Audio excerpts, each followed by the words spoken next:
भाग 2। अमरकांत के जीवन में एक नया उत्साह चमक उठा है। ऐसा जान पड़ता है कि अपनी यात्रा में वह अब एक घोड़े पर सवार हो गया है। पहले पुराने घोड़े को एड़ और चाबुक लगाने की जरूरत पड़ती थी। यह नया घोड़ा कनौतियां खड़ी किए सरपट भागता चला जाता है। स्वामी आत्मानंद, काशी, प्रयाग, गूदर सभी से तकरार हो जाती है। इन लोगों के पास पुराने घोड़े हैं, दौड़ में पिछड़ जाते हैं। अमर उनकी मंद गति पर बिगड़ता है। इस तरह तो काम नहीं चलने का। स्वामी जी, आप काम करते हैं कि मजाक करते हैं? इससे तो कहीं अच्छा था कि आप सेवाश्रम में बने रहते। आत्मानंद ने अपने विशाल वक्ष को तानकर कहा, बाबा, मेरे से अब और नहीं दौड़ा जाता। जब लोग स्वास्थ्य के नियमों पर ध्यान न देंगे तो आप बीमार होंगे, आप मरेंगे। मैं नियम बदला सकता हूं, पालन करना तो उनके ही अधीन है। अमरकांत ने सोचा, यह आदमी जितना मोटा है उतनी ही मोटी इसकी अक्ल भी है। खाने को 1.5 सेर चाहिए, काम करते ज्वर आता है। इन्हें संन्यास लेने से न जाने क्या लाभ हुआ। उसने आंखों में तिरस्कार भरकर कहा, आपका काम केवल नियम बताना नहीं है, उनसे नियमों का पालन कराना भी है।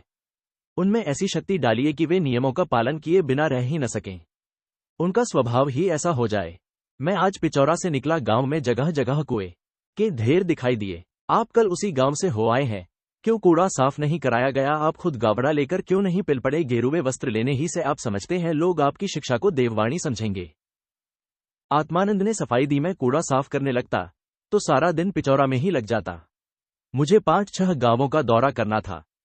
यह आपका कोरा अनुमान है। मैंने सारा कूड़ा आधा घंटे में साफ कर दिया। मेरे गावड़ा हाथ में लेने की देर थी। सारा गांव जमा हो गया और बात की बात में सारा गांव झक हो गया। फिर वह गूदर चौधरी की ओर फिरा, तुम भी दादा अब काम में ढिलाई कर रहे हो।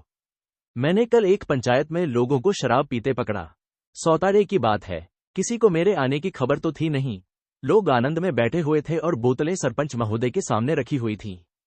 मुझे देखते ही तुरंत बोतलें उड़ा दी गईं और लोग गंभीर बनकर बैठ गए। मैं दिखावा नहीं चाहता, ठोस काम चाहता हूं।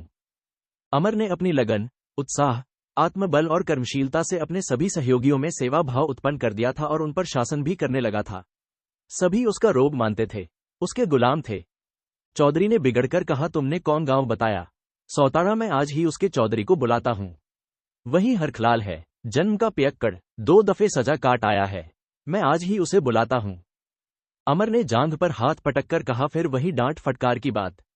अरे दादा, डांट फटकार से कुछ न होगा। दिलों में बैठिए, ऐसी हवा फैला दीजिए कि ताड़ी शराब से लोगों को घृणा हो जाए। आप दिन भर अपना काम करेंगे और चैन से सोएंगे तो यह काम हो चुका। ये समझ लो कि हमारी बिरादरी चेत जाएगी तो बामहन ठाकुर आप ही चेत जाएंगे। गूदर ने हार मानकर कहा, तो भैया, इतना बूता तो अब मुझमें नहीं रहा कि दिन भर काम करूं और रात भर दौड़ लगाऊं। काम न करूं तो भोजन कहां से आए? अमरकांत ने उसे हिम्मत हारते देखकर सहास मुख से कहा, कितना बड़ा पेट तुम्हारा है दादा कि सारे दिन काम करना पड़ता है। अगर इतना बड़ा पेट है तो उसे छोटा करना पड़ेगा। काशी और प्रयाग ने देखा कि इस वक्त सबके ऊपर फटकार पड़ रही है तो वहां से खिसक गए। पाठशाला का समय हो गया था। अमरकांत अपनी कोठरी में किताब लेने गया तो देखा मुन्नी दूध लिए खड़ी है। बोला, मैंने तो कह दिया था मैं दूध न पीऊंगा, फिर क्यों लाई?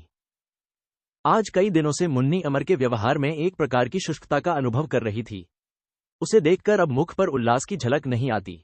उससे अब बिना विशेष प्रयोजन के बोलता भी कम है। उसे ऐसा जान पड़ता है कि यह मुझसे भागता है। इसका कारण वह कुछ नहीं समझ सकती। यह कांटा उसके मन में कई दिन से खटक रहा है। आज वह इस कांटे को निकाल डालेगी। उसने अविचलित भाव से कहा, क्यों नहीं पियोगे? सुनो। अमर पुस्तकों का एक बंडल उठाता हुआ बोला, अपनी इच्छा है, नहीं पीता। तुम्हें मैं कष्ट नहीं देना चाहता। मुन्नी ने तिरछी आंखों से देखा, ये तुम्हें कब से मालूम हुआ है कि तुम्हारे लिए दूध लाने में मुझे बहुत कष्ट होता है और अगर किसी को कष्ट उठाने ही में सुख मिलता हो तो? अमर ने हार कर कहा, अच्छा भाई, झगड़ा न करो, लाओ पी लो। एक ही सांस में सारा दूध कड़वी दवा की तरह पीकर अमर चलने लगा तो मुन्नी ने द्वार छोड़कर कहा, बिना अपराध के तो किसी को सजा नहीं दी जाती। अमर द्वार पर ठिठक कर बोला, तुम तो जाने क्या बक रही हो, मुझे देर हो रही है।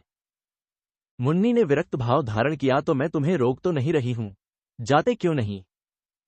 अमर कोठरी से बाहर पांव न निकाल सका। मुन्नी ने फिर कहा, क्या मैं इतना भी नहीं जानती कि मेरा तुम्हारे ऊपर कोई अधिकार नहीं है? तुम आज चाहो तो कह सकते हो, खबरदार मेरे पास मत आना। और मुंह से चाहे ना कहते हो पर व्यवहार से रोज ही कह रहे हो। आज कितने दिनों से देख रही हूं, लेकिन बेहयाई करके आती हूं। बोलती हूँ, खुशामद करती हूँ।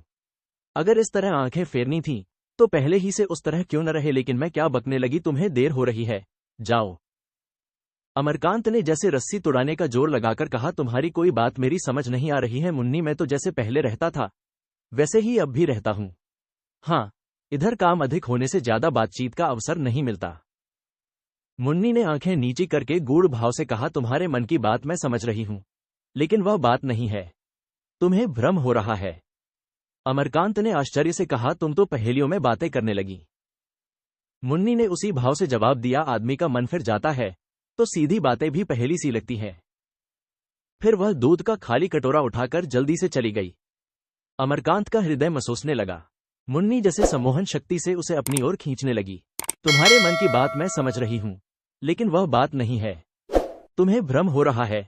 यह वाक्य किसी गहरे खड़ की भांति उसके हृदय को भयभीत कर रहा था। उसमें उतरते दिल कांपता था। रास्ता उसी खड़ में से जाता था।